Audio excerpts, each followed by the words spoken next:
Bien, joven, vamos entonces a ver la última parte de la clase esta de los epitelios que teníamos nosotros pendientes, que habla sobre principalmente el temita este de las glándulas.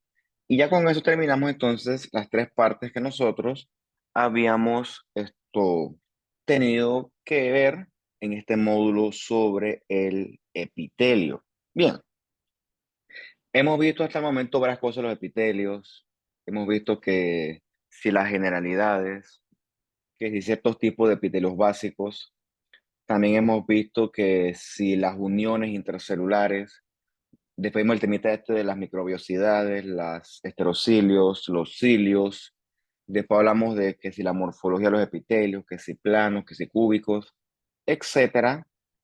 Y de último hablamos de la clasificación de los epitelios, que yo siempre digo que es una clasificación pues algo limitada, pues porque pues hay epitelios, de hecho un gran porcentaje son excepciones a esta clasificación donde los dividimos en simplemente recubrimientos y secretores. Entonces pues esto toca es estratificarlos en tipos más específicos. Por eso que hay una clase entera dedicada a hablar sobre las glándulas que son de origen epitelial, que pues por un tema lógico, sobra decir que ellas producen macromoléculas que incluyen eh, proteínas, incluyen ciertas mediadores hormonales, en el caso de la corteza adrenal, por ejemplo, también incluyen el tema este de la saliva, secreción serosa, secreción mucosa, un montón que la verdad que si me pongo a enumerarlas, pues no viene al caso y más fácil es mencionarlas a medida que hablamos de los ejemplos puntuales. Otro ejemplo sería la glándula sudorípara, que nosotros conocimos en la clase anterior, porque su ductito era un epitelio cúbico estratificado. Ya secretan pues agua y algo de sodio también. Y tú sabes que por acá esto es una tinción paz, ¿no? Yo creo que leímos la semana pasada o la clase pasada tiñendo las células caliciformes y el borde del cepillo. Por lo tanto, esto que está acá es un intestino delgado. Bien, también conocimos este epitelio que está aquí a la derecha. Es un epitelio cilíndrico pseudoestratificado con células caliciformes, aquí la estás viendo, y con estos pelitos que son los cilios. Entonces, las caliciformes las conocemos bastante bien hasta este punto del curso. Son unas células que secretan moco y que las encontramos en los epitelios respiratorios y también en los epitelios intestinales. Su función es, en el epitelio respiratorio, atrapar las partículas contaminantes del ambiente y en el caso del epitelio del intestino y del colon, su función es producir moco lubricante para que la materia fecal pueda movilizarse. En esta otra imagen, esta es una otra tinción, paz. ¿Ves cómo tiñe la caliciforme de moradito? Bien bonito. Y por acá, pues, tienes más grande la caliciforme, ves cómo conecta con el epitelio de la superficie del epitelio, mejor dicho. Bien, durante el desarrollo embrionario, tú tienes tus epitelios que están revistiendo tus superficies, tanto externas como internas. En ciertos epitelios se comienza a generar una especie de invaginación, como lo ves acá. Una invaginación que con el tiempo comienza a diferenciarse hacia una unidad o porción secretora. Esa porción secretora van a ser glándulas que tienen la especialización de producir macromoléculas, proteínas, lípidos, carbohidratos, dependiendo del tipo de glándula que sean. Pero lo característico de esta porción secretora es que sigue conectada al epitelio de superficie a través de su ducto. Y el ducto es el que entonces va a transportar la molécula hacia la superficie del epitelio y hacia el medio externo. Eso es lo que caracterizaría a una glándula exocrina. Primero, que son epiteliales y segundo, que conservan una conexión con el epitelio de superficie a través de un ducto. O dicho de otra forma, las glándulas exocrinas poseen un ducto. ductito que lo ves aquí. Eso contrasta con las glándulas endocrinas, donde esa conexión con el ducto se pierde, eso desaparece y por lo tanto el producto de secreción es transportado vía la sangre. Ese producto de secreción es lo que usted le llama hormona. Hoy no veremos las glándulas endocrinas. Es más, yo creo que en este curso, ni siquiera al paso que voy medio rápido, no se puede ver porque ya eso toca verlo es en su curso de histología 2. Bien, pero no por no hablarlo como tal formalmente en una clase, no quiere decir que no se pueda mencionar. Esto que está aquí a la derecha es un páncreas. Tú verás que guarda mucha solicitud, guarda extrema con solicitud así, similitud, perdón. Yo no me he dormido todavía, pero bueno, ya me despertaré. Esto guarda extrema similitud con lo que nosotros repasamos alguna vez de las glándulas, estas parótidas y salivares mayores. Mira, ves acá estas unidades secretoras, son acinocerosos, idénticos, por no decir iguales, a los que yo les mostré cuando hablamos de la parótida y la secreción serosa. En la, eh, en el páncreas produce enzimas.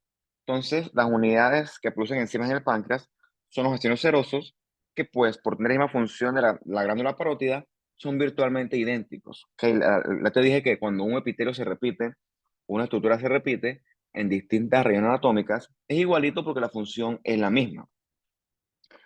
Una de las cosas que sí cambia en el páncreas, y es bien curiosa, es esta bola que está aquí en el centro. Esa bola que está aquí en el centro es el islote de Langerhans. Y esa bola que está en el centro representa a la porción endocrina del páncreas, o como tal, el páncreas endocrino. O sea, el ácido seroso de la periferia secreta enzimas. Es un páncreas exocrino. Mientras que el islote de Langerhans secreta hormonas. Representaría eso al páncreas endocrino. Secreta varias hormonas, pero las principales son las células alfa que producen glucagón, que lo que hace es aumentar el azúcar en la sangre, y la otra que secretan es una que tú conoces bastante bien, que es la insulina, que esa la producen es las células beta. Entonces, el glucagón y la insulina se encargan de mantener el balance del azúcar en la sangre. Una la sube, el otro la disminuye y su correcto funcionamiento hace que el azúcar se mantenga en sangre en los niveles adecuados. Con respecto a la glucosa en sangre, la insulina y el glucagón, pues hay mucho que hablar de eso. Eso se ve en muchos otros cursos. Eso es parte del metabolismo y la fisiología de las glándulas endocrinas. Esto no quisiera extenderme más porque pues la clase ahorita mismo no es de eso. Pero bueno, sí hay mucho que hablar de cómo funciona esto, qué estímulos lo producen, el- los mecanismos fisiopatológicos que lo subyacen. Igual si usted se queda después del curso de patología, pues yo doy una clase entera de diabetes donde pues se habla de estas cosas. En esta universidad la verdad que no hay fisiopatología, así que pues esa parte sí no se las voy a dar ni modo, no se puede, yo tampoco puedo hacer todo aquí. Bien, hay ciertas glándulas exocrinas que son considerablemente más complejas porque son mucho más grandes. El mejor ejemplo que se me ocurre es la glándula salivar mayor, que es una glándula grande y bien compleja. En este caso, esta glándula tiene un ducto grande, ducto principal, que se ramifica hacia estos ductos más chiquititos. Y estos a su vez hacia ductos más pequeñitos que están rodeados por las unidades o porciones secretoras. Como si fuera esto un arbolito, un sistema de ramas que se convierten en ramas más chiquititas, pero todas van a desembocar hacia el tronco principal. Entonces, estas glándulas más prominentes están rodeadas de una cápsula de tejido conectivo. Esta cápsula extiende septos profundos en la glándula que entonces la va a dividir en lóbulos. Eso será la conformación de una glándula exocrina considerablemente más compleja. Bien, Esto que tenemos aquí a la derecha, para que tú vayas fijándolo hoy en día, esto es una piel, solamente que ya no es la epidermis, es más profundo cuando descendemos hacia la dermis. Entonces yo creo que esto que está acá ya lo conoces. Están las glándulas sudoríparas con sus correspondientes ductitos. Esto que está aquí es un pelo, es un folículo piloso. Y esto que está aquí a su sería derecha, aquí hay una, aquí hay otra, aquí hay otra, y por acá hay otra. Estas que están acá, vamos a hacer zoom. Esto que está aquí y esto que está acá son las glándulas sebáceas, que son las que producen la grasa que te tiene que salir en la cara eventualmente. Hay gente como yo que produce mucha grasa en la cara, tengo muchas glándulas sebáceas, otras que no producen tanto, pues sí tienen, pero no son tan activas en esa producción de grasa. Entonces, pues, la glándula sebácea es un ejemplo de una glándula exocrina. Por lo general, la glándula sebácea está en relación con los pelos. ¿Ok? ¿Ves este que está aquí? Entonces se llaman unidad pilosebácea, pilo de pelos. Y el ducto de la glándula sebácea se acompaña del pelo. Por eso que si el pelo no te lo lavas por mucho tiempo, el pelo se pone grasoso. Que esa grasa, esa secreción grasosa, viene del producto de secreción de tus glándulas sebáceas. Bien, hasta este punto entendemos que las glándulas exocrinas tienen una porción secretora y un ductito. En ese sentido, podemos clasificarlas en simples o compuestas. Simple, un ductito simple, uno solito, y compuestas tiene dos o más ductos. A su vez, podemos clasificar a las glándulas exocrinas en base a la morfología de su porción secretora. Unas son tubulares, como si fuera un tubo de ensayo, y otras son acinares, que son más gorditas la, la porción secretora, como si fuera un saquito. No hay que gordita como tal, pero es más panzoncita. Ahorita te la voy a mostrar. Y en base a eso tenemos glándulas que son más complejas, más compuestas, que tienen múltiples ductos y que pueden tener unidades mixtas tubuloacinares. Vamos a ver ejemplos de cada una de esas en lo que sigue de la clase. Bien, esta tablita es del libro, este diagrama es del libro, es para que veas las glándulas simples, o sea, las que tienen un ducto único. Y la primera que vamos a ver es esta glándula tubular simple, que parece, me recuerda a mí como si fuera un túbulo de ensayo. ¿Cuál es un buen ejemplo de una glándula tubular simple? Bueno, las criptas de Lieberkühn. Bien, yo creo que ya conocimos esto en las clases anteriores. Eso que tú tienes en esa imagen, pues, es un colon. Recuerda que el epitelio que lo reviste es epitelio cilíndrico simple con células caliciformes y microvellosidades. Aquí por un tema de la tinción, las caliciformes pues salieron negritas, pero eso no tiene mayor relevancia. Recuerda que el colon arriba es plano. El colon no tiene arquitectura vellosa porque la función del colon de absorción es mucho más atenuada, si lo quieres ver así, si lo comparas versus el intestino delgado. Bien, esta imagen la traje aquí para que veas cómo se meten profundas las glándulas estas del colon, que son las criptas de Lieberkühn. ¿Ves cómo se meten profundo las criptas de Lieberkühn hacia el estroma del colon, que sería la lámina propia? Entonces, estas criptas de Lieberkühn representan un buen ejemplo de una glándula tubular simple. Bien, el otro ejemplo es una glándula tubular ramificada. ¿Ok? Un solo ducto, pero que tiene muchas, o más de una, u porción secretora de tipo tubular. Un buen ejemplo de esto ocurre acá. Esto que está acá es el endometrio. O sea, es que el endometrio es la capa epitelial más interna que nosotros encontramos en el útero. Del endometrio hay mucho que hablar, porque lo que pasa con el endometrio es que el endometrio tiene cambios cíclicos dependiendo de su estadio hormonal. Tú sabes que esto, tu útero con los ciclos menstruales va cambiando y va ciclando. La única forma que eso no ocurra es que tú estés una de dos, o estés embarazada o estés menopáusica, que yo creo que, no sé si embarazadas, pero sé que menopáusicas para ustedes no aplican por un tema obvio y lógico de edad. Pero tomando en cuenta eso, tú aproximadamente cada 28 días, dije aproximadamente porque no es que es una regla de oro, tu útero cicla progresivamente para poder prepararse para albergar a un teórico ovocito fecundado.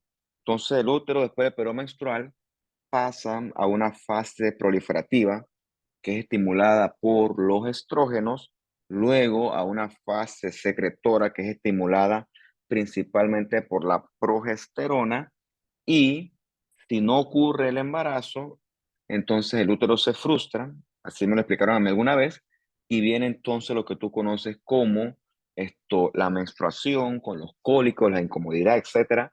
Es como un castigo biológico que le hace el cuerpo a la mujer por no haber permitido el embarazo. Así me lo explicaron a mí alguna vez y pues creo que lo entendí de alguna u otra forma. Entonces, en ese sentido, pues las glándulas uterinas del endometrio, pues son relativamente variables dependiendo de el momento en el cual tú evalúas el endometrio. O sea, a veces son glándulas muy abundantes, a veces son no tan abundantes, a veces están fragmentadas. El endometrio en ese sentido es bien pretty, ¿no? Pero repito, también el endometrio es un tema que al final del curso, que obviamente por muy rápido que yo quiera ir aquí, no puedo llegar hasta allá porque pues eso ya forma parte de la histología 2. Pero bueno, más o menos aquí ves cómo algunas glandulitas se ramifican, ¿no? Más o menos porque pues repito, el corte no es perfecto, pero este endometrio que está acá forma parte de un tipo de glándula exocrina, tubular ramificada. No te puedo hablar del epitelio tampoco del endometrio, porque el epitelio es variable. Cuando es fase secretora es un epitelio, cuando es fase proliferativa es otro. En ese sentido, pues sí, para que sepas que el endometrio es un órgano que varía mucho su epitelio. Repito, hay que hablar mucho de él, el contexto hormonal, y la verdad es que pues es solamente para que lo conozcas el día de hoy. Hay todas estas glándulas tubulares coel. Coel es como si fuera así la colita de un puerco enrolladas, creo que es el término en español correcto, ¿no? Las glándulas enrolladitas, el mejor ejemplo ocurre con las glándulas sudoríparas, esas que conocimos nosotros en la clase anterior.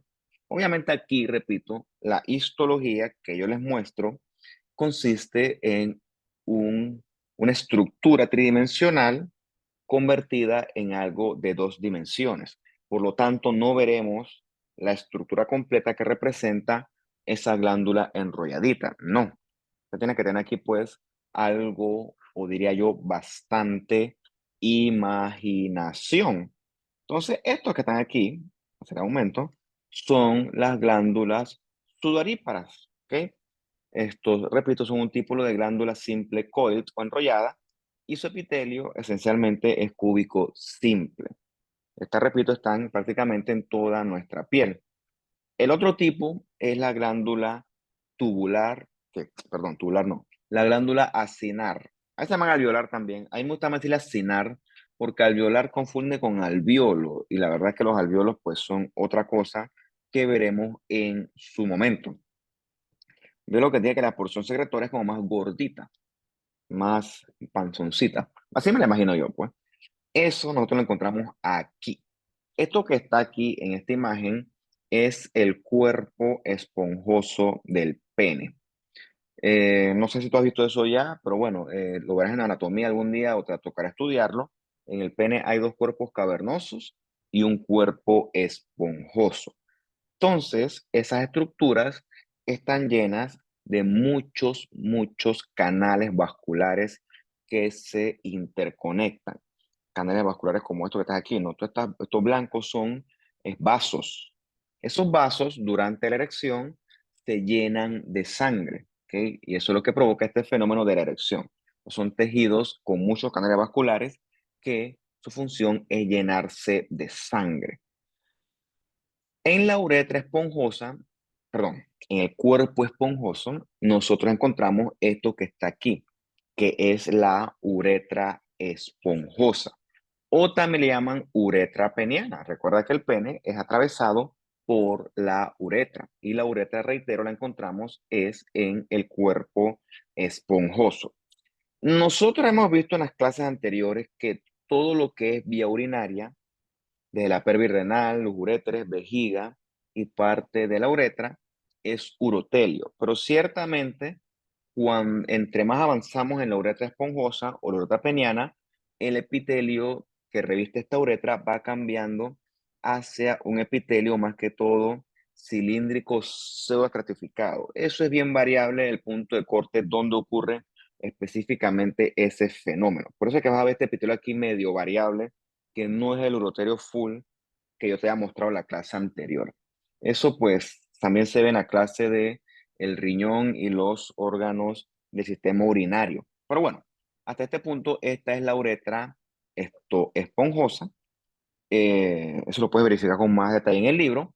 Y lo que sí es cierto es que la uretra esponjosa se acompaña de esta estructura que está aquí, de esto que está acá y de esto que está acá. Esas estructuras son glándulas secretoras de moco, ¿ok? Esas glándulas secretoras de moco que acompañan a la uretra esponjosa se llaman glándulas de Littré, Littre. Esas glándulas de Littré son virtualmente idénticas a las glándulas productoras de moco que tú habrás visto en la glándula submandibular o la glándula sublingual. ¿Por qué? Porque su función es la misma. Su función es simplemente producir moco. Solamente que en este sitio, el moco que produce esta glándula es para que él se vierta en esta uretra esponjosa y entonces la lubrique, de manera que el paso del semen durante la eyaculación sea con la menor fricción posible. Esa es la función de estas glándulas de Littré, que desde el punto de vista morfológico corresponderían con unas glándulas de tipo acinar. Muy bien. Y finalmente tenemos una que es la glándula acinar ramificada, siendo el ejemplo clásico, que este es un clásico de la histología, la glándula sebácea. Ya tú la conociste en la imagen anterior.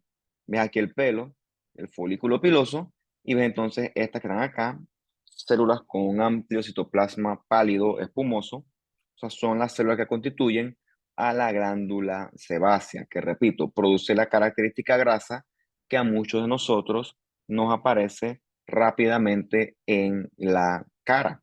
Entonces, la glándula sebácea constituye un buen ejemplo de una glándula acinar ramificada y como ves, casi siempre, porque yo no sé, aquí nada es 100% sí ni 100% no, la medicina nunca es 100% nada, siempre hay excepciones.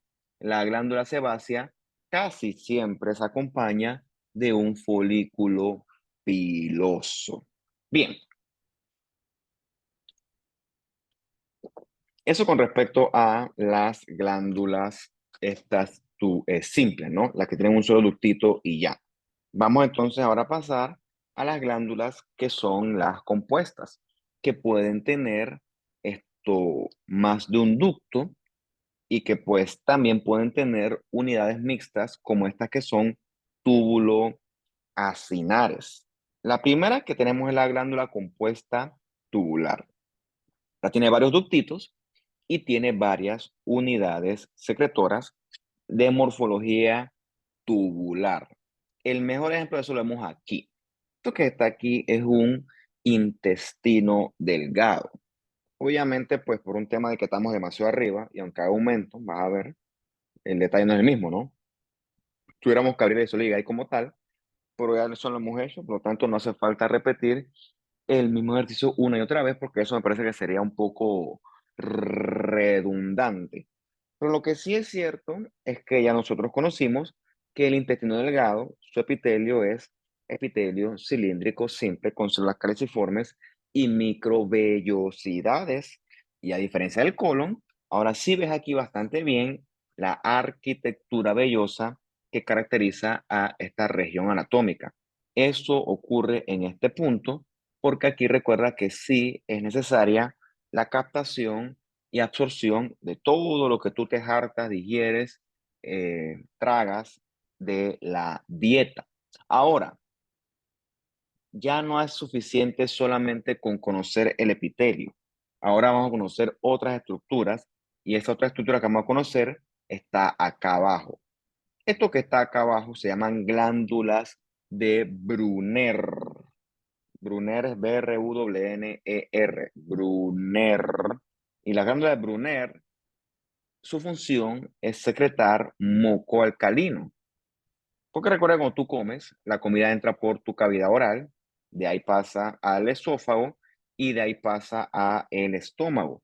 Y el estómago, su función es producir mucho ácido, y cuando te digo ácido, es ácido bien ácido, que tiene la función de degradar toda esa comida. Ácido que tú comes un hueso, lo masticas y lo tragas, el hueso va a ser degradado por el ácido. O sea, no que el ácido del estómago es un ácido bien potente, ¿no? Entonces, pues el único que resiste ese ácido es el estómago como tal.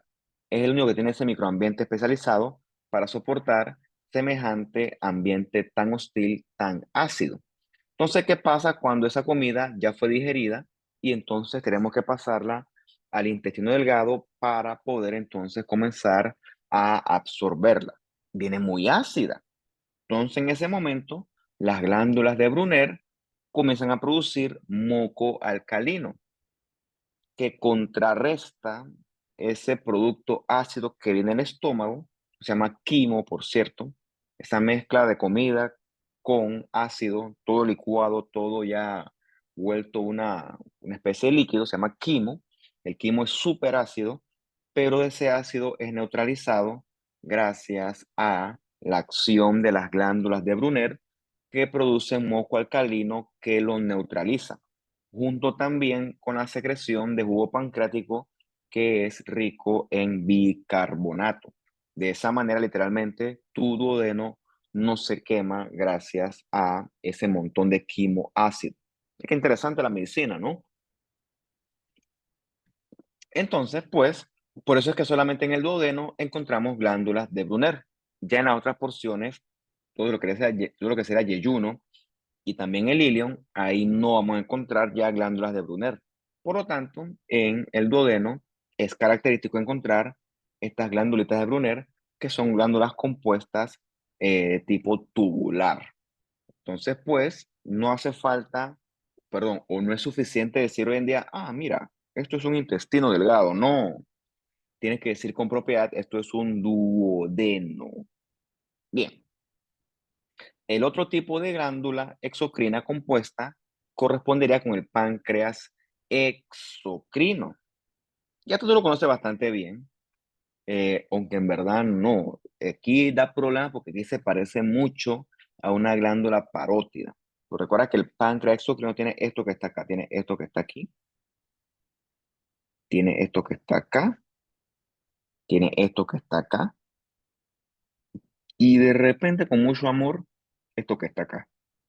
Recuerda que esos son los islotes de Langerhans. De ninguna manera tú debes encontrar islotes de Langerhans en otro sitio, o sea, en la glándula parótida. De hecho, eso es una diferencia bien clara, es ante la duda. En el páncreas es que encontramos los islotes de Langerhans y todo ese montón de acinos serosos, productores de enzimas digestivas y productores de jugo pancreático rico en bicarbonato, son unidades secretoras tipo glándula compuesta eh, con unidades tipo acinares. Yo creo que la conocemos bastante bien, así que pues no hace falta indagar más de ella hasta por el momento. Bien, el último tipo es la que es mixta, ¿no? Es una glándula compuesta con unidades secretoras túbulo-acinales, que esta también la conocemos nosotros en algún quiz, que corresponde con la glándula salivar mayor, que secreta una secreción que es mixta, tanto serosa como mucosa. Esto correspondería ya sea con la glándula submandibular o con la glándula sublingual. Aquí se llama zoom. Ves que hay tanto acinos serosos, lo que pasa es que está de viruncha la tinción, se ve rosada. Le faltó hematoxilina, pero ahí están, ¿no? Hay acinos serosos que están mezcladas con unidades productoras de moco. Por lo tanto, la secreción es de tipo mixta. Entonces, esta glándula salivar mayor produce una secreción que es tanto serosa como mucosa. Eso corresponderá con una glándula compuesta tipo túbulo acinar. Entonces, esto correspondería con, repito, una glándula submandibular o una glándula sublingual. Aquí se ve clarito en la imagen. Tienes tanto unidades productoras de moco como unidades que producen secreción de tipo serosa. Bien, eso con respecto al contexto morfológico de las glándulas. Ahora vamos a ver un poquito sobre los mecanismos de secreción de la glándula y el mecanismo más utilizado es el de secreción merocrina, que es sobre todo el que utilizamos para secretar proteínas. Recuerda como las proteínas son enormes, son grandes, estas van a ser secretadas vía la exocitosis que nosotros conocimos en las clases anteriores. Lo importante es que cuando ocurre exocitosis en la secreción merocrina, recuerda que es un proceso bien regulado, es un proceso bien equilibrado a nivel de la célula, el citoplasma y la membrana. Por lo tanto, la glándula ni se fragmenta ni se destruye, no le pasa absolutamente nada porque esto ocurre en el contexto de fusión de membranas. Ahora el tráfico de membranas, todo tiene que ver con esto que está aquí.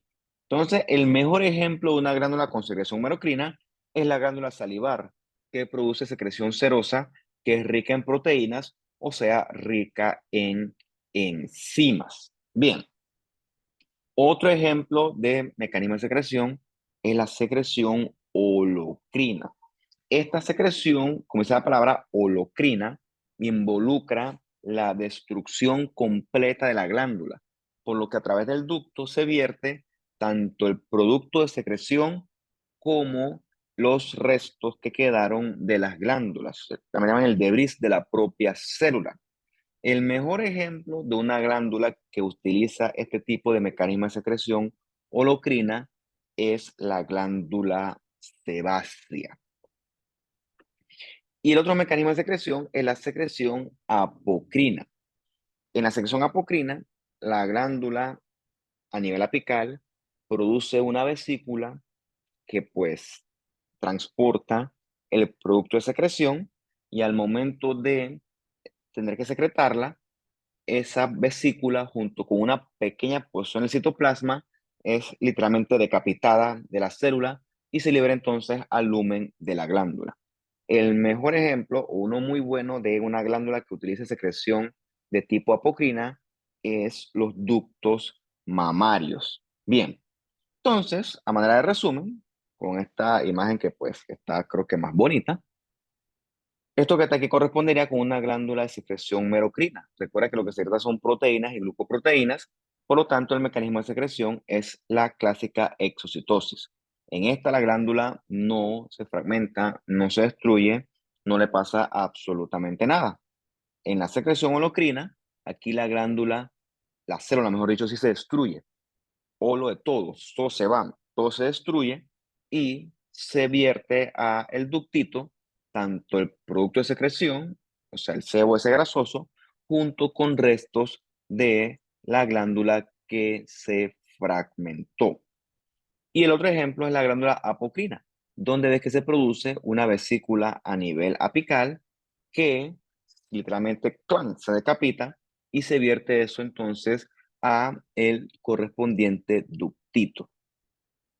Esto que está aquí es un ducto mamario, ves cómo está el epitelio y ves cómo están entonces las vesiculitas apicales.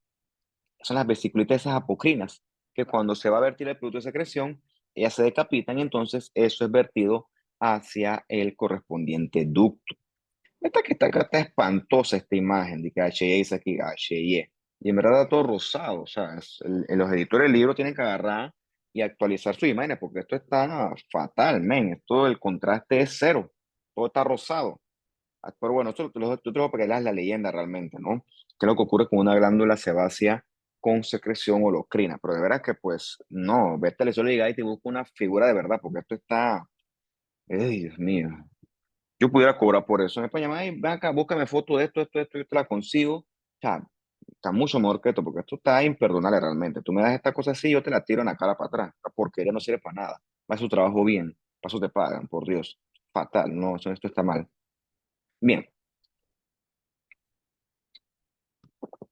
entonces, pues, conocemos bastante bien esto que está por acá. Esta es la clásica glándula salivar mayor. Como solamente veo unidades de tipo acinar, en este caso rinocerosos, yo puedo decir con bastante seguridad hasta este punto que esto es una glándula parótida. Por lo tanto, su tipo de secreción o su mecanismo de secreción es de tipo merocrino. Entonces, estas glándulas con secreción merocrina pueden ser subdivididas a su vez en glándulas con secreción serosa o glándulas con secreción mucinosas o mucosas. Son términos afines los dos. Dependiendo del tipo de glándula que estemos estudiando, pues el carácter de la tinción va a ser diferente. Recordemos que conectando con las clases anteriores, estas unidades que son células cerosas con un citoplasma intensamente basofílico son especialistas en la producción de proteínas. Por lo tanto, tienen que tener muchos ribosomas, muchos retículos rugosos bien prominentes y muchos Golgis. O sea, su carácter tintorial es evidencia de que esta glándula produce muchas proteínas, en este caso, muchas enzimas. ¿Dónde tú encuentras esto? En el acino seroso del páncreas y también en la glándula salivar mayor, donde pues ya sabemos que en la parótida ese fenómeno es mucho más prominente. La misma tontería en antes. Yo no sé el libro, mira, compara eso. Calidad versus mediocridad. Pero bueno, yo lo pongo para, pues cuando yo lo veo, yo me siento bien con mi trabajo, pues porque yo trato de hacer un trabajo aquí de calidad y el libro frenteado me va a tirar una imagen así. O sea, no, loco. Tú sabes, ¿no? O sea, eso para que no crean que aquí mínimo en Panamá todo es mediocre y que la excelencia viene de los gringos y de los europeos. Ellos son muy buenos, yo lo reconozco, pero no es que acá aquí somos unos bultos ahí, que aquí somos mínimo unos monos en ramas. Porque para que sepan que así nos ven a veces a nosotros, tú te vas a otro país muy lejano, sobre todo en Europa, y tú le preguntas a ellos, o le dices a ellos, yo vengo de Panamá, de 10 personas, probablemente 2 sepan que es Panamá. La gente no sabe que Panamá existe y por lo tanto creen que aquí nosotros vivimos encima de los árboles, en las ramas. De verdad que sí, no es broma del todo. Quizás es una exageración, pero pues no es broma del todo. O sea, hay que demostrar que aquí se hace lo propio, ¿no? Aquí no somos tan ignorantes, sí, no tenemos volando, pero pues aquí si tú estudias, tú tienes lo tuyo. Bien, no es para que vean esta, porque si quieres ver esto, mejor mira esta que está acá, que está mucho mejor. Pero en una ultra estructura, esta aquí sí no puedo compensarla yo. Esta aquí sí la hace mejor el libro. No es que me importe mucho. Yo aprendí patología sin saber esto, porque esto no es tan necesario. Pero es para que veas que el citoplasma del seno seroso está lleno de gránulos secretores bien prominentes que almacenan el producto de secreción que, ya tú sabes que en este caso, va a corresponder con estas enzimas propias de la saliva. Bien, también tenemos glándulas que producen moco, ¿ok? Un buen ejemplo son las caliciformes que nosotros conocimos en diversas otras clases. El moco también se transporta por mecanismos tipos merocrinos. La pregunta es, ¿por qué la glándula mucosa o la caliciforme se ve blanca? Bien, eso tiene su explicación bien detallada al momento de la técnica histológica. Pero de manera resumida, durante el proceso de la preparación de el HY, la gran mayoría de las mucinas, o sea, las glucoproteínas que nosotros encontramos en este citoplasma, se pierden debido al uso de un montón de reactivos. ¿Ok? Por eso es que la glándula mucosa se ve así vacía, porque durante la preparación esas glucoproteínas se perdieron. Por eso es que no es que es blanca, es que está realmente vacía. Está vacía esa glándula porque sus contenidos se perdieron durante la preparación histológica con HY. Yo la verdad es que las veo bastante bien así con ese contraste blanco, pero repito, si tú las quieres hacer ver mejor, hay tinciones como el PAS que te la resaltan con mucho más detalle. Entonces, la función de la glándula productora de moco, pues, es producir mucina, que la mucina cuando se hidrata produce el moco lubricante este que, pues, tú debes conocer bastante bien. Entonces, mira esto que está acá, una glándula llena, una glándula salivar mayor por sobre todo la sublingual, llena de unidades secretoras de moco. También pudiera corresponder esto con unas glándulas de Brunner del duodeno, pero con mucho aumento. Te digo, pudiera corresponder porque realmente son igualitas, son virtualmente la misma cosa. La glándula mucosa que tú encuentras en la Brunner, que encuentras en la Elitré, que encuentras en las glándulas salivares mayores, morfológicamente son lo mismo. ¿Por qué? Porque su función es la misma. Su función es producir moco que lubrique esas superficies. Y dijo Dios, ven acá, yo creé una glándula secretora de moco casi que perfecta, por no decir perfecta. ¿Para qué voy a crear otra? Lo que voy a hacer es que voy a poner aquí en la boca, la voy a poner en la uretra. Total, que hace lo mismo. Y el Dios hizo lo propio. Y el tipo no se equivocó. El tipo hizo un diseño que, pues, es tan perfecto. Yo digo casi perfecto porque la verdad es que, pues, sinceramente excede mi capacidad de entendimiento. Esto es extremadamente complejo y extremadamente armonioso. Por eso es que esto es bonito. Bien. Y tenemos entonces, pues, las que son mixtas, llaman unidades seromucinosas o glándulas seromucinosas, que tienen tanto porción secretora de moco como una porción serosa. Estas son las que corresponderían entonces con las glándulas salivares mayores, tipo submandibular o sublingual, perdón, es decir, submandibular o submaxilar, que son términos afines, y la sublingual. Bueno, yo creo que eso me parece que ustedes lo han estudiado bastante bien, por lo tanto, pues ese conocimiento de alguna u otra forma queda, ya eso queda en sus cerebritos. Esta glándula, que es mixta, ves que tiene como una gorrita de unidad serosa, rodeando parte de la glándula mucosa. Esta que está aquí, esta que está acá también tiene como una especie de gorrita. Esas también le llaman demilunas cerosas. Demilunas como de semilunas. Demilunas cerosas. Y eso corresponde entonces con una glándula que tiene secreción mixta, tanto serosa como mucinosa. Entonces te le llaman a eso unidad o glándula seromucinosa. Bien, nuevamente por acá, la glándula salivar mayor, la submaxilar o submandibular, ves que hay unidades que producen tanto moco como con algo de porción serosa. O sea, estas son las unidades mixtas, ¿no? Las glándulas seromucinosas, o como te dije anteriormente, también le llaman a esto demilunas cerosas. Bien, pasando a otro temita, también tenemos otras glándulas, o mejor dicho, otras células epiteliales, glándulas no, ya pasamos a las glándulas, células epiteliales con función contráctil, porque tienen muchos filamentos de actina y mucha proteína de miosina. Estas unidades se llaman las células mioepiteliales. Su función es rodear, como lo es acá, abrazan a la célula secretora y se contraen, se aprietan de manera que eyectan o propulsan la secreción hacia afuera del ducto. La célula mioepitelial tiene relevancia sobre todo cuando tú estudias la histología de la mama. ¿Por qué es importante hacer mención de esto hasta este punto de la clase? Bueno, porque si no lo sabes, te lo digo yo, el tipo, la región anatómica donde es más común ver cáncer es en la mama. O sea, el cáncer de mama es el cáncer más común a nivel mundial y Panamá no es la excepción, siendo el tipo más común de cáncer el carcinoma ductal infiltrante.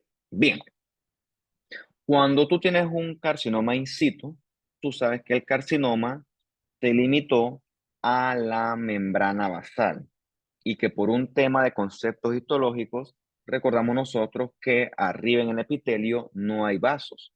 Por lo tanto, el epitelio este, al no tener vasos, el cáncer este in situ, no va a poder hacer metástasis porque no tiene vasos a los cuales esto meterse, no se puede, ¿ok? Por eso es que un carcinoma in situ es de mejor pronóstico. El problema viene cuando el carcinoma in situ le da chance, progresa y se convierte en un carcinoma invasor o infiltrante, que son términos afines. Entonces, cuando él infiltra el estroma, entonces allí sí encuentra un montón de vasitos y allí sí puede entonces el meterse poco a poco, meterse en un vaso y diseminarse por vía linfática o hematógena. Eso va a depender de. Entonces, cuando un carcinoma es invasor, sí tiene potencial de hacer metástasis. Cuando nosotros evaluamos las biopsias de mama, las biopsias sobre todo cuando son por cáncer, hay que ver si el carcinoma es in situ o es invasor. Un buen indicativo de que algo es in situ, en el caso de la mama, es que se conserva la capa de células mioepiteliales. Cuando yo tengo un ducto sospechoso de cáncer y yo tengo que ese ducto conserva las miopiteliales, yo digo, ah, mira, ve, esto es un carcinoma in situ. Por lo tanto, pues, a esta paciente aún el cáncer no está tan avanzado, por lo tanto, el pronóstico es mejor. Hay veces que yo puedo ver las miopiteliales bien por H&E, pero ante la duda, yo lo que hago es mandar tinciones que me resalten la morfología de la célula mioepitelial. Y eso se logra gracias a tinciones de inmunohistoquímica. Acá en Panamá, en el complejo, las que yo prefiero usar porque son más fáciles de interpretar, está esta P63 y yo también uso otra que se llama HHF35 y otra que uso, esta que está acá, ¿no? Esta SMMHC. Solamente que acá le llaman SMM1, creo que le llaman acá el marcador de acá, que es esa alfactina de músculo liso. Son marcadores para células mioepiteliales. ¿Qué pasa? A veces por H yo no las puedo ver bien y yo necesito saber si esto es in situ invasor, porque recuerda que eso tiene una repercusión importantísima para el paciente.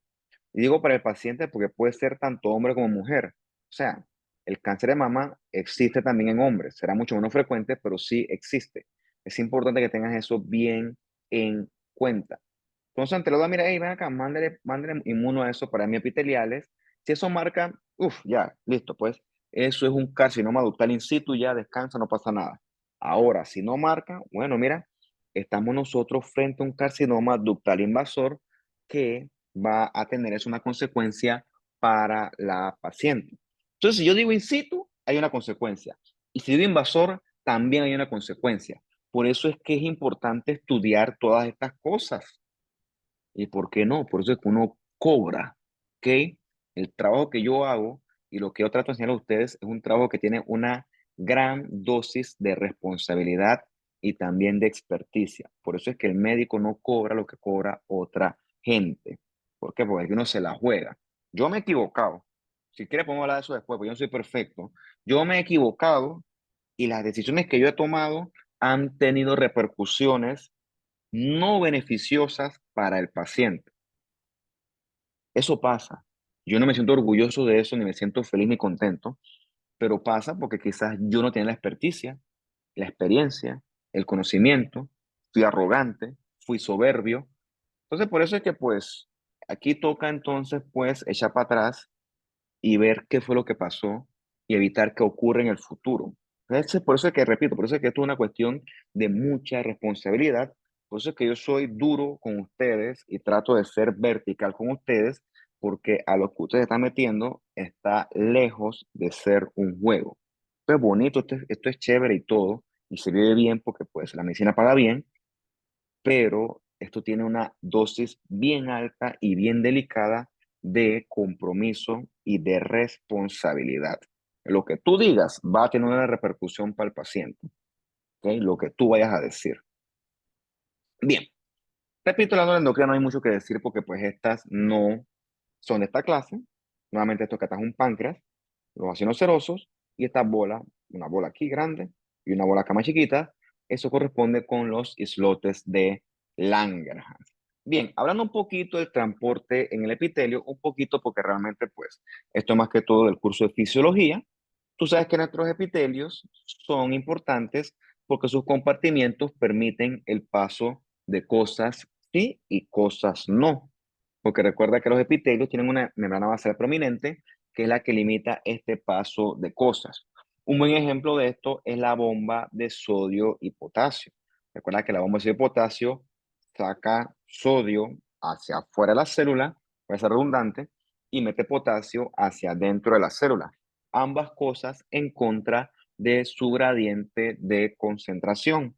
Por lo tanto, esto sí requiere energía que proviene del ATP. Sobre todo a nivel renal, ahí los túbulos renales son células que tienen mucho transporte de electrolitos y de agua. Por eso es que aquí es importante que estas células tengan muchos de estos tipos de mecanismos. De un riñón, por cierto, esto que está aquí es un glomérulo y aquí por fuera está la cápsula de Bowman y colectivamente esto es lo que llaman corpúsculo renal. Y ves rodeando al riñón, ves los túbulos renales que corresponden con un epitelio cúbico simple y el citoplasma recuerda que es abundante y es eosinofílico porque está lleno de mitocondrias que requerimos para todo ese transporte de bombas, sodio y potasio y también para transporte de agua. A nivel renal, tú, por ejemplo, si yo agarro y que me tomo 2 litros de agua, ¿qué voy a hacer yo? Eventualmente esa va a pasar a mi intestino, se va a absorber, va a pasar a mi sangre y eventualmente va a llegar al riñón. Y el riñón va a filtrar esa, esa sangre con estos 2 litros de agua extra. Mi riñón va a decir, ven acá, tú no requieres tanta agua. Vaya a orinar eso. ¿Qué pasa? Es demasiada agua. ¿Ok? En ese sentido, el riñón mantiene el balance de agua. Lo otro es que si yo agarro y como mucha sal, ¿ok? Mi riñón dice, "Ven acá, no requerimos tanta sal, elimina esa sal por la orina. Entonces el riñón, gracias a un montón de hormonas que no voy a mencionar porque pues los voy a enredar, mantiene ese balance de agua y sal adecuadamente. Lo contrario también aplica. Ponte que yo no voy a tomar agua ahí porque yo estoy ahí en huelga de agua. ¿Mm? No me da la gana. Huelga de agua y por lo tanto no voy a tomar agua yo, ahorita son las 6 más o menos, hasta las 6 de la tarde, 12 horas. Tú vas a ver que vas a orinar poquito. Y si llegas a orinar, tu orine va a ser bien amarillo, bien concentrado. O sea, va a ser un orine pobre en agua, porque tu riñón se va a encargar de agarrar esa poquito agua que tú tienes y se va a aferrar a esa agua. No la vamos a desechar por la orina, no. Nos queremos quedar con esa agua. Entonces, tu riñón monitoriza todas esas cosas, gracias a hormonas como la aldosterona, como la ADH, y se encarga de eliminar el agua en exceso y de reabsorber el agua si tú así lo requieres, ¿no? También tenemos dos células que son bien finitas, que como las endoteliales y las mesoteliales. Estas células se encargan de captar líquidos por endocitosis, sobre todo a través de las vesículas pinocíticas, ¿no? El endotelio y el mesotelio son células con este tipo de mecanismos bastante bien desarrollados. Ya para terminar un poquito de esta renovación de los epitelios. Mira, esto que está en un epitelio escamoso, estratificado, no sé si es queratinizante o no, porque pues falta la parte de arriba, pero tú ves que hacia abajo las células son más moraditas, son más basaloides porque tienen mucho núcleo, poco citoplasma y las de arriba son diferentes. Eso es porque el epitelio, como dijimos anteriormente, el epitelio va poco a poco madurando. El epitelio poco a poco va madurando porque estas células acá abajo van haciendo mitosis y van recambiando estas que están acá arriba. Entonces, el recambio de los epitelios es bien constante, ¿ok? Gracias a las mitosis que producen estas células que son más basales. Recuerda que tus epitelios de la piel, tu epitelio gastrointestinal, el estómago, del epitelio del colon, del intestino, son ambientes hostiles que se exponen a muchos elementos adversos del ambiente. Por lo tanto, sufren mucho y por lo tanto, estos epitelios yo tengo que estar constantemente renovándolos porque se están degradando o desgastando con elementos humedad, temperatura, sol, agentes infecciosos. O sea, como ellos revisten también sufren bucodaño y por lo tanto tenemos células madres que poco a poco van renovando periódicamente todos estos epitelios. Recuerda, los epitelios se renovan con bastante frecuencia. Un ejemplo de esto lo vemos en el hígado. El hígado tiene una capacidad anormalmente extraordinaria de regenerarse. Frente a la lesión hepática, los hepatocitos remanentes, o sea, los que sobrevivieron, comienzan a hacer mitosis y eso favorece que lo que se perdió se regenere prácticamente a la perfección. Esto es bien curioso en el hígado, ¿ok? O sea, que el hígado tiene una excelente capacidad de renovarse. Habiendo dicho esto, si tú tienes un hígado sano, no tiene por qué haber mitosis. Si hay mitosis en un hígado sano, quiere decir que el ciclo celular se ha salido de control y que por lo tanto eso sería algo patológico. Eso se explica bien en el mito este de Prometeo, ¿no? Prometeo le regaló el fuego a los humanos. El fuego era un privilegio de los dioses y a los dioses no les gustó eso. Y los dioses condenaron a Prometeo a estar encadenado a esta roca y todos los días venía un águila y se comía parte del hígado de Prometeo.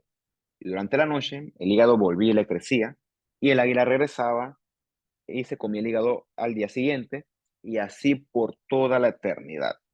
¿Ok? Este fue el castigo para él por el tema este del fuego, ¿no?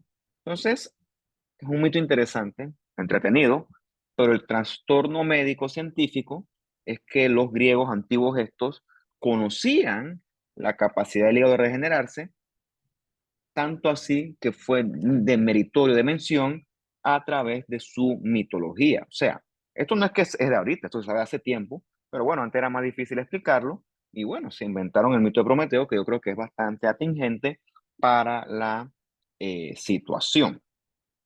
Y bueno, ya para la última diapositiva, nosotros, bueno, en este curso no, veremos que eventualmente en la patología hay una clase que es de las neoplasias, que casualmente esa clase la di ayer en la latina, ¿no?